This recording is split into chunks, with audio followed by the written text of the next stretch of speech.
So, if Malta's tap water was a recipe, what would be the ingredients that we would find inside? Well, in all ingredients, there are probably the good things and the not so good things. So, on the good side, what we found in our independent test results that we did when we first launched tap water in 2020 is that we found that there was a nice pH of about 9, which is great. It's alkaline, which means there are minerals in the water.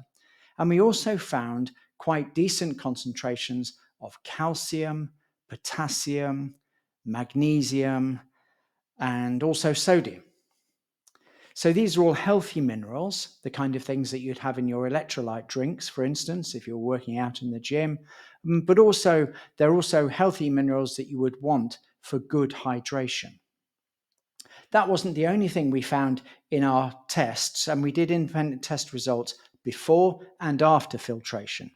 And normally we focus on the after filtration side of the results. But in looking recently at the before filtration results, we did find some things that were not so good. We found quite high concentrations of iron, around 24 milligrams per litre in this particular test.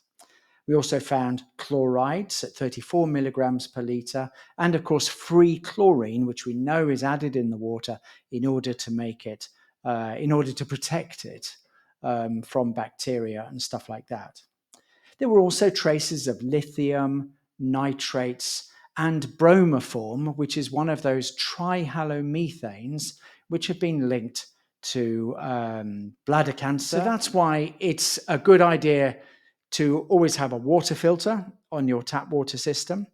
I would say that the tap water in Malta is certified by the Water Services Corporation to be compliant within the EU directive for drinking water, and therefore it meets all the safety standards in Europe.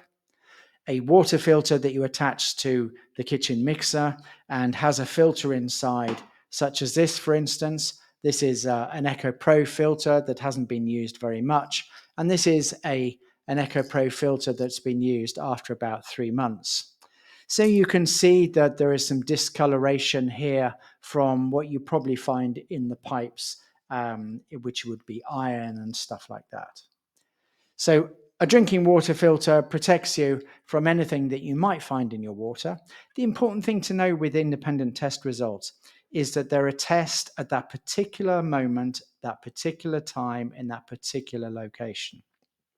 So they give you a general guide as to what's in the water, but these are backed up by the kind of findings that we see on the Water Services Corporation website for pH, for instance, and healthy minerals, as well as the ppm or TDS score and the levels of nitrates and other things that are found in the water. So I hope you find that helpful. Please do reach out and ask any questions that you may have. I'll be happy to answer them.